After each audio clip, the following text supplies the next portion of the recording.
Hey guys, welcome back to the front line. It's your girl Shamar. Sorry guys, for some odd reason I didn't realize I had two earpods and I was getting ready to pause it to go look for it. Oh guys, thank y'all for tuning back in this week. Welcome back to the cabin. Guys, first off, I want to say thank you to all my subscribers still here on this damn front line. We've been on one hell of a journey, guys. Right? We found out it was her seed. We found out that Adam left the garden alone. We found out that Adam has told a massive, massive lie on Eve. Okay, guys, he's responsible for all these religions. All right, guys? We found out who the serpent was. And now we found out that we've been rooting for the bad guys. Everybody has been screaming Judah. And we find out it ain't supposed to be Judah, guys. I don't know about y'all, but I'm shocked. I'm shocked. I've seen in real life family drama before, right? I've seen sibling on sibling conflict, guys. This right here is for the record books. Whether you know it or not, Assyria was captured Israel. But who sent Assyria into Israel to capture it? Do y'all know who that was? It was Judah. We arriving right on time, guys. Y'all need to know the Ruth Abbey show, she's done. She has finished her assignment. She posted her last episode the other day, guys. Her assignment is finished. Mother has taken her as far as she's going to take Naomi. She's done all she can for us, guys. Right now, this is Israel's mess. So Israel has to get Israel out of its own mess. All right? This is a no strangers at the table party right now. Okay?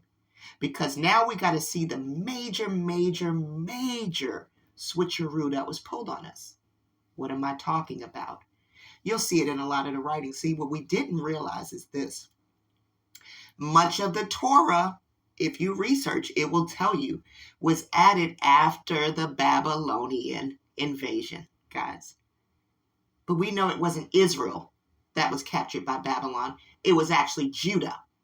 Now we know Israel was captured by Assyria. Okay? Two different kingdoms, two different captivities. Don't lose focus. There's a game called 3-Card Monte. This is what they've been playing on us, guys. They want you to think that Judah and Israel are the same. Let me tell you something, guys. My research right now has been bringing me to what's called the Sumerians. They want to disrespect the Sumerians and say they're half-breeds because they come from Ephraim. Guys, the Sumerians didn't accept any books in their Torah. They didn't even call it the Torah. They called it the Pentateuch. They didn't accept any books besides the first 5 books and the Targum. So now we got to figure out what are our books, guys, because Judah done played a game on us. All right? Notice the difference, too. Judah has the scepter, but notice who's got the crown. The scepter just allows you to speak. That's the funny thing. The crown allows you to rule. Joseph has the crown. I ain't going to spend all day talking about this because I really don't have a lot of time. I've been on a road trip. I hadn't kept it real with everybody, but I told you this was going to be a rough month for me. This is the month that, my son died and my dad the same day. So I had to get on the road. So I'm filming in California right now, guys. I'm actually visiting Prince. So I'm not going to take too long with this. I'm going to get into the well next week. But I want to show y'all something major that I freaking found this week, guys. All right. Watch this. Let's go back to Genesis 49 and 22. We're going to talk about Joseph's well, right? Because remember, who was always at the well? The women. The water followed the woman. Miriam had a well that followed her. When Miriam died, the water stopped. Come on, guys. We're going to get into these women at the well. Let's do it. Who else was at the well? Rachel, guys. They found Rachel at that well. Who's Joseph's mama? Rachel. Let's keep going. Let's read Joseph right here in Genesis 49. And I pulled in the Strong's Concordance. All right. It says that Joseph is a fruitful vine by a spring, whose branches scale the wall, right, guys? Now notice, I pulled in the Strong's Concordance on purpose. A fruit-bearing tree is a feminine tree, guys, so they got that right there, all right? The only trees that bear fruit are feminine, guys. This is why I keep telling you, anything coming from Joseph, the blessing of the womb and the breast, is going to be through his daughters. All right, guys, let's go up here because I want to show y'all the different translations, right? So you're going to notice up here, you got the Berean, you got the Young's, and you got the KJV, right? Let's read the Berean. Joseph is a fruitful vine by a spring, whose branches scale the wall. Let's read the Young's literal translation. Joseph is a fruitful son by a fountain. Daughters step over the wall. See, so now they're going to tell the truth. And I'm going to show you what KJV did to y'all, because he buried this truth when he took over that book, all right, from the line of who? Judah. Judah don't want you to know that it's the daughters. Watch this. Let's see what KJV says. Joseph is a fruitful bough, even a fruitful bough by a wall, whose branches run over the wall. Now, would you ever think that they were talking about Joseph being a fruitful son whose daughters step over the wall? No, you would not, right? This is why, but see, in the KJV, they left the wall there when they talked about Moses, right? Remember, guys, I'm going to show you what I'm talking about. They are hiding this content in the book. So unless you pull out that Strong's Concordance, you're not going to get the true definition. Our book is coded, guys. It's like Morse code. You whip it out, you see the word there. You have to go to the Strong's Concordance to figure out exactly what they're talking about, because they're also going to hide that some of this is feminine and some of this is masculine. Example, fruitful, feminine. The vine, masculine. All right? A spring, an eye, a fountain. I want y'all to hold on to that. Branches represents a daughter. Branches, guys, represents a daughter. Come on, guys. So remember, when we read last week, in Genesis 49, right, that Judah would be doing this until Shiloh returned, right, guys? And I showed you that Shiloh means to whom it belongs to, right? And remember, I told you, I'm glad that they didn't make that feminine or masculine. Right, guys? Because it's a daughter, guys. I'm trying to show y'all something. Let's go back. They don't want y'all to know that, though. They do not want you to know this. This is why Ruth has left the building. Ruth has done all she can do on her channel to try to bring this content out. Whether you believe it or not is on you. This new kingdom is a woman's kingdom, guys. The men have ruled long enough. Mother is tired of what you've done to her creatures down here. And look at the community page, guys. All you got to do is go to the community page. Some of these men are trying to gain access into the women's houses to gain access to their children. Watch this. All right, guys. We said that, hold on, I almost lost track. I was supposed to show you guys that the wall, that KJV left wall in here when it referenced Levi, because it said Levi dug a wall, didn't it? Where'd he go? Levi, here we go. Simeon and Levi, number 5. Simeon and Levi are brethren. Instruments of cruelty are in their habitation. And we know that the Christian Crusades were every bit of cruel. They use all types of torture devices. They came up with this. Instruments of cruelty, guys. It says in number 6, O my soul, come not thou into their secret, unto their assembly. Guys, I just finished researching the Eastern Star. Guess who's in the Eastern Star traditions? Esther and Ruth. What the hell did I freaking tell y'all? That is a Solomonic religion right there. Solomon came up with that. So it's no wonder that Esther and Ruth from the tribe of Judah are mentioned in the Eastern Star rituals. Okay, guys? Pay attention. They put wall right here. They put wall right here at the end of number 6. O my soul, come not thou into their secret, unto their assembly. Mine honor, be not thou united. For in their anger they slew a man, and in their self-will they dig down a wall. Remember that wall, guys. I want y'all to remember that. Levi and Simeon dug down a wall. The reason why I want y'all to remember that, because right here in Young's literal translations, it says that the daughters step over the wall. I'm stepping over the wall right now. Everything that I'm bringing to you is a step over this goddamn wall that they put up. You guys don't, this false information wall that they put up, guys, it's only going to be the daughters that are going to be able to step over it, because wisdom rolls with the daughters. It's going to take a wise person to dig you out from under all of these lies. The men are only going to be able to take you but so far, guys. It's only going to be able to take you but so far. And I'm going to prove this to you guys. Every week I'm going to show you this family feud. And I'm going to show you what Judah did to steal from Joseph. Who has the crown, guys? It will be Joseph's daughters. Remember, Joseph's daughters are being blessed by the breast and the womb. Joseph is the son of increase.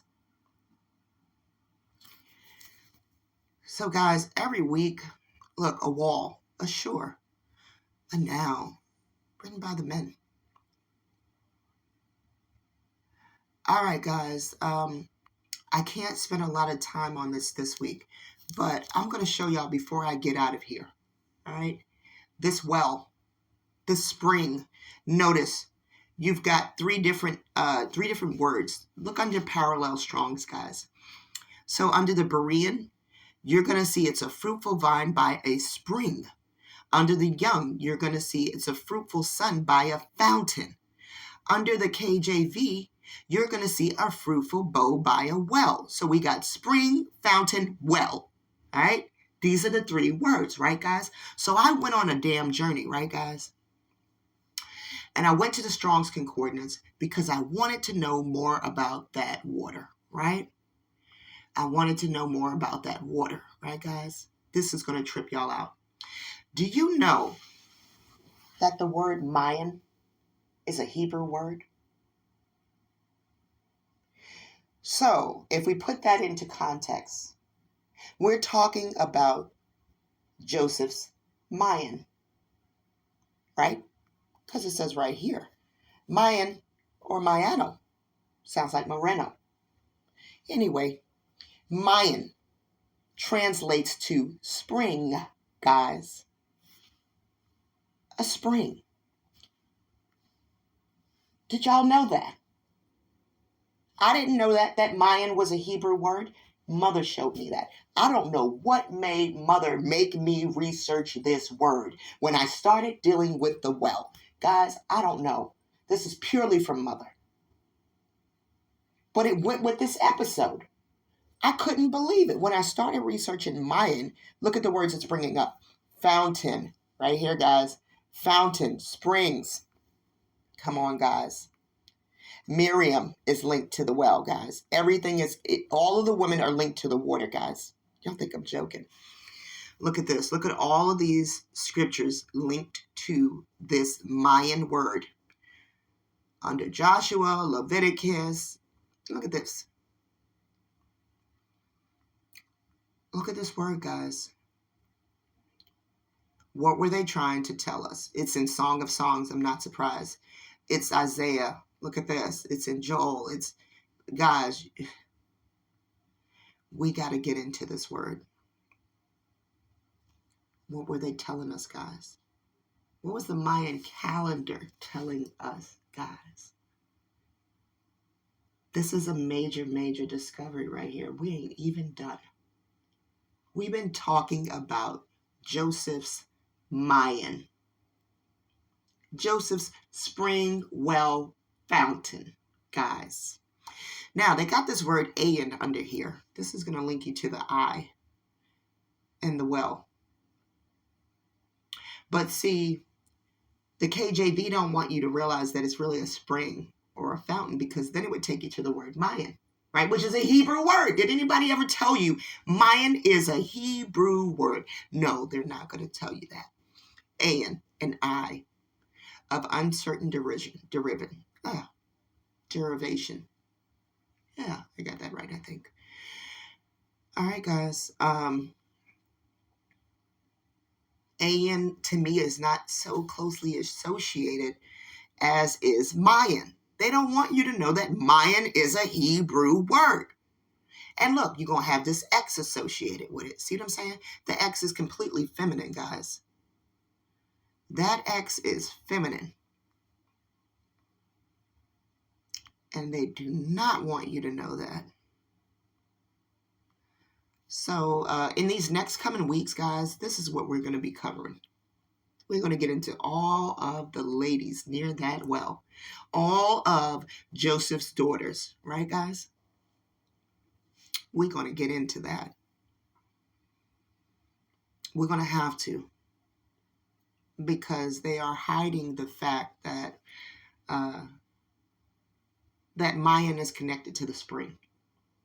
They're hiding the fact that Levi has something to do with this. They're hiding the fact that the branches will run over the wall that the men hid. Okay, so bear with me, guys. It's all new. It's all new. We're just finding out that we should be following Joseph. So I'm digging like never before, guys, because time is of the essence. You guys know we have that eclipse coming April 8th. Our second X falls. You think that's a coincidence? I don't. I just don't, guys. But thank y'all for tuning in. I'm sorry for this late episode, but know that over the next couple of weeks, we're going to be getting into a lot, the meaning of the Maya. Did you guys know that the Mayan were a matriarchal system? And look, Maya means spring a book. What am I trying to tell you guys? Y'all think I'm joking. Y'all think I'm joking here. We're going to get into that. We're going to have to get into the role of the Maya woman, because remember I told you guys that when that edict went out from the Persian kingdom that every man is supposed to be lord in the home, this took off, okay? This took off. That meant that the average man was now king. Of course it took off. And I want y'all to pay attention to this group of women right here, because they're going to get into a story about this one Mayan queen, right, guys? She's revered to this day. What did she do? She did exactly what Naomi said the woman did through that Persian edict. She gave over her princess title to her husband. Now watch, look at this picture, guys. Look at this picture. Hold on. I'm going to show y'all this. They got 3 princesses. One is named, there it is, Lady Tikal. Makes me think of Method Man. Tikal. I wonder why he's shouting her out. Look, right down here. I'm going to read it really quick, just so y'all know I'm not playing. The Lady of Tikal has been regarded as one of the most important queens in the history of Tikal. What did she do that made her so important? Let's read, guys. She makes an appearance in several stelae from the site, including Stela 6, 12, and 23. As epigraphers decipher the text in this stele, they learn that the Lady of Tikal is the daughter of Tikal's 18th ruler, King Chaktak II. Some long title he done gave himself. Anyway, who died when the young princess was only 4 years old. The Lady of Tikal, whose real name has still not been confirmed, came into power at 7 years old in the year AD 511. See, so she would have not known any better. She was only 7 years old. So she didn't know any better. It's exactly what Naomi says. They took these girls and they wiped out their families to re-educate them to make men the rulers. This is how they came up with this patriarchal system, guys. They wiped out the wise woman.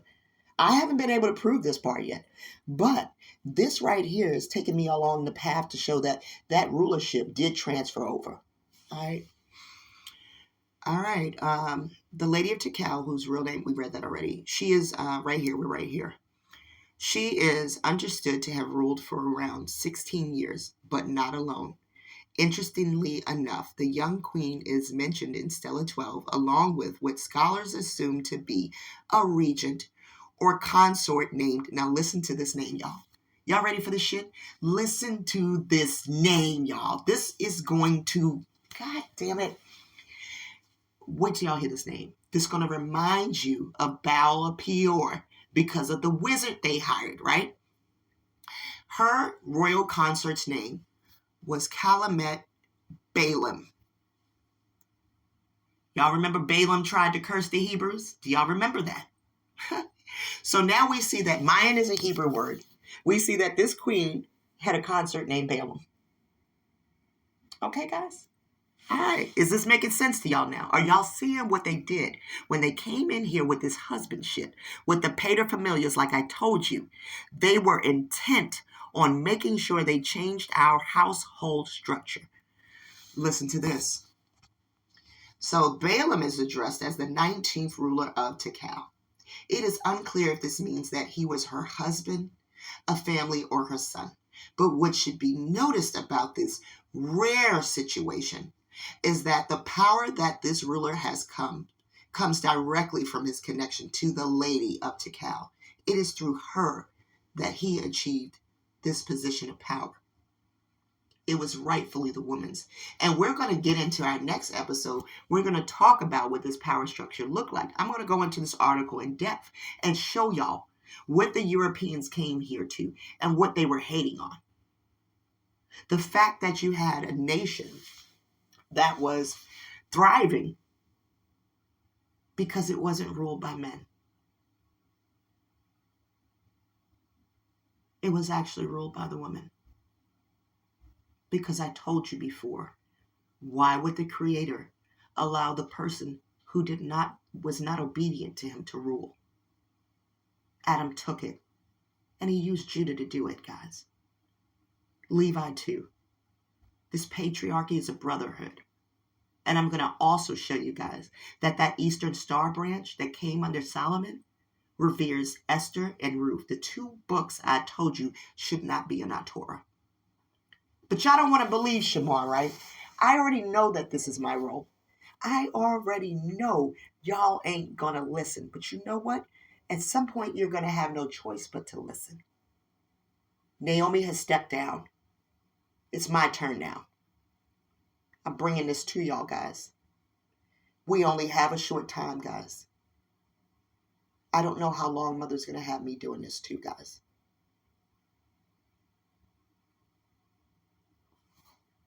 All of this is adding up, guys. Of all names that we could open this article and see, they had Balaam in here, guys. Go back to Paleo Hebrew, guys. Watch my video. Watch the Paleo Hebrew. Balaam is mentioned as the wizard who tried to curse Israel. And now we find out that the word Mayan is actually a Hebrew word. Now, I want y'all to look at this really quick. Watch this photo underneath this Lady Tikal. He's standing on her. Look, he's crushing her. Right down there at the bottom. Look at Lady Tikal being stepped on by Balaam. They got a couple of other ladies that gave away their power to these men. This is a really good article. I'm going to get into this in the next couple of episodes, guys, because I really need y'all to see what the Europeans came to. All right, because it was a female for Mayan society as a whole to go forward. It was a matriarchal as a hierarchy. Look, right here, gender relations. Women, for the most part, are depicted with being in charge of taking care of daily household tasks such as cooking and textile production. However, Some scholars has interpreted these tasks as being complementary to those men. Didn't I say that, guys? Didn't I say the men were to till and the women actually we couldn't eat if you didn't grow. So it was a cohesive existence. But now you have kin that came in who industrialized everything. So you don't have to have us as a cohesive existence. All right, guys, we're going to get into this because the women played a much more prominent role in the Mayan society, guys. So, and we know that that's a Hebrew word now, so they can just miss us with their antics. All right, and we see Balaam. So thank you guys for tuning in. I'm gonna be working on this Woman with the Well series, and we're still dealing with the family feud. But today, I want y'all to see Joseph's Mayan, because it will be his daughters that are going to leap over this wall. This is where your breast and womb blessing comes from. It might be laughable right now, but y'all going to see that all of this is the truth, guys. The men just hid it. Remember the secret assembly. Remember that Jacob said his honor, if they only unite, they would be in trouble. And they did. Thank you guys for tuning in. Much love from the front line. Take care, guys.